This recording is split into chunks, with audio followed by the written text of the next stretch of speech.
네, 2016년 3월 17일 목요일 시황방송 시작하겠습니다. 자, 오늘 코스피는 0.66% 상승한 1987포인트로 마감이 됐습니다만은 장 중에 약 한 3개월 만에 2000포인트를 찍는 그런 모습들을 나타내줬습니다. 자, 어제 저녁이었죠. 어제 저녁에 FOMC 회의에서 결국에는 금리가 동결로 나왔습니다. 어느 정도는 좀 시장에서 예상을 했었던 부분들이었다 보니까 크게 반응은 하지는 않았습니다만은 그동안에 이런 불확실성 속에 매수를 좀 꺼렸었던 외국인들이 오늘 같은 경우에는 보시게 되면은 이런 불확실성이 해소가 되고 나니까 강하게 시장에 유입이 되면서 강한 매수세를 나타냈고, 이런 매수의 흐름들이 나타나다 보니까 결국에는 시장을 2000포인트까지 장중에 터치를 하는 모습들을 나타냈습니다. 자, 오늘 어떻게 보면은 이 외국인들이 비차익에서 한 4,500억 원 정도 들어왔고요. 그럼에도 불구하고 여기 이제 4,200억 원 정도로 잡힌다라고 하는 거는 결과적으로 오늘 매수는 거의 비차익을 통한 기계적인 매수로 들어왔다라고 봐야 될 겁니다.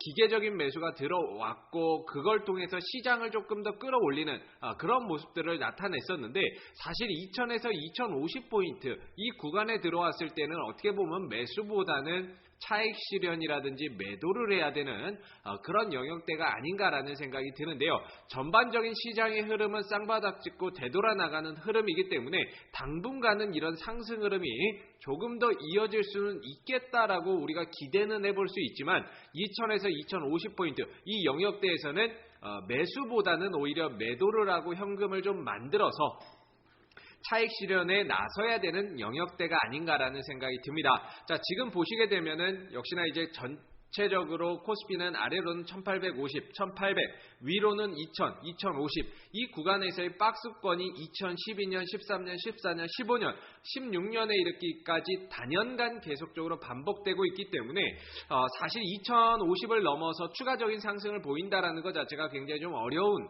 모습들이 아닌가라는 생각이 듭니다. 그래서 지금은 2000에서 2050포인트 정도에서는 어느 정도 좀 차익 실현이라든지 매도의 흐름으로 좀 대응을 하셔야 될 것 같고요. 오늘 보게 되면 대체적으로 반등 나온 것들이 어제 급락이 나왔던 종목들이 반등이 강하게 나타나는 모습이었습니다. 포스코 같은 경우도 어제 급락 이후에 오늘 급반등으로 들어주는 모습들이었고, 현대건설이라든지 건설주들도 오늘 급반등 흐름들이 나타났죠. 현대중공업도 마찬가지고요. 어제 급락 이후에 오늘 장 초반에 좀 들어올려주고 회복해주는 이런 모습들이 나타났다가 상승폭이 좀 반납된 모습들인데, 대체적으로 어제 급락했던 종목들이 오늘 강한 반등 흐름들을 나타내줬습니다. 자, 지금 이 종목들을 잘 보시게 되면 이런 고점에서 장대 음봉의 거래량이 터지고 한다라고 한다면 굉장히 좀 위험 시그널로 인식을 해야 되지 않나라는 생각이 들고요.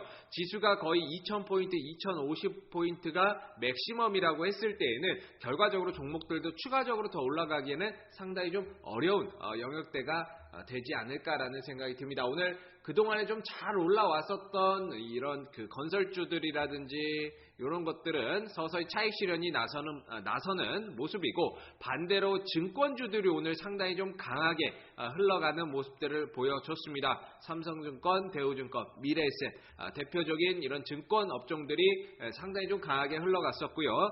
나머지 이제 여타 관련 후발주자들이 좀 따라가면서 상승을 만들어내는 모습이었습니다. 아무래도 지수가 2000포인트에 근접을 하니까 결과적으로는 지수가 올라가면은 증권주는 좀 따라갈 수밖에 없는 그런 좀 연결고리가 있다라고 봐야 될 것 같습니다. 그래서 오늘 증권주들이 지수 2000포인트 돌파 터치와 함께 상승 흐름을 강하게 좀 나타냈었는데, 상당히 좀 2000에서 2050에서는 매수보다는 매도의 포인트로 조금 더 살펴봐야 되는 그런 구간이 아닌가라는 생각이 듭니다.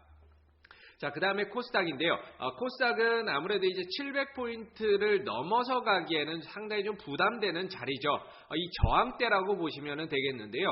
700포인트만 오면은 맞고 밀리고 이런 것들이 지난 몇 개월 동안 반복이 됐습니다. 이번에도 마찬가지로 700포인트 근처에 오니까 음봉 흐름들이 만들어지면서 주가가 올라가지 못하고 탄력이 좀 둔화되는 그런 모습들을 보여주고 있는데, 중요한 건 시장에 주도주가 없기 때문에 700을 넘어가기가 상당히 어렵다라는 겁니다. 오늘 보시게 되면 코데스 컴바인이 드디어 이제 하한가로 꽂히게 되면서 급락의 흐름들이 나왔는데요. 코데스 컴바인이 하한가가 나왔죠. 그러면서 전체적으로 시장도 하락으로 마감이 되는 그런 모습들을 나타냈습니다.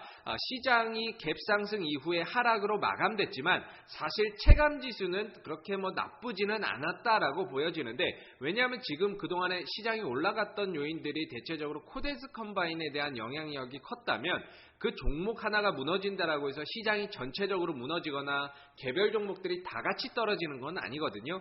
그러다 보니까 시장은 떨어졌지만 개인들이 느끼기에 체감지수는 오늘도 나쁘지는 않았다, 이렇게 좀 보는 것이 맞지 않을까라는 생각이 듭니다. 오늘 외국인들이 코스닥 시장에서도 278억 원 정도 순매수에 나서면서 시장에 강하게 들어왔었던 모습인데요. 오늘 역시나 개별 테마주들, 유니더스, 이런 지카 바이러스 관련주들이 강세 흐름을 보이면서 시세를 연출을 했고요. 진원생명과학도 마찬가지로 이런 개별주 순환 테마 장세의 흐름에서 탄력이 한 번 정도 강하게 붙어줬었던 그런 모습입니다. 그리고 오픈베이스라든지 이런 인공지능 관련해서 테마주들이 또다시 한 번 더 이슈가 되면서 부각이 됐는데요. 링네트라든지 이런 종목들이 오늘 급등 흐름들을 나타내줬습니다. 그리고 정치 테마주 중에서는 기존에는 잘 움직이지 않았던 유승민 관련 테마주들이 좀 움직였는데요. 대신정보통신, 그 다음에 3일기업공사, 새우, 글로벌, 이런 정치 테마주들이 오늘 강세 흐름들을 나타냈습니다. 시장은 밀리고 조정이 나와서 결국에는 하락이 마감이 됐지만 여전히 개별주들의 순환 테마의 흐름, 돌아가면서 탄력이 나오고 시세가 나오는 그런 흐름들은 앞으로도 어떻게 보면은 좀 반복될 가능성이 있다라고 보시면 되겠습니다. 코데스 컴바인이 아마 추가적인 급락이 나온다면 지수는 680, 670까지도 어느 정도의 조정 가능성을 열어둬야 되지만, 그래도 개별주의 순환 테마 장세는 계속되고 탄력을 보이고 움직일 가능성이 높다라는 점을 꼭 기억을 하시고, 계속적인 이런 개별주 순환 테마 장세, 치고 가면 팔고 내려오면 다시 관심을 갖고, 치고 가면 팔고 내려오면 다시 관심 갖는 그런 전략으로 한다면 충분히 승산 있는 수익을 충분히 낼 수 있는 그런 장세라고 판단이 됩니다. 자, 오늘 2016년 3월 17일 목요일 시황 방송은 여기에서 마무리하도록 하겠습니다. 수고들 많으셨습니다.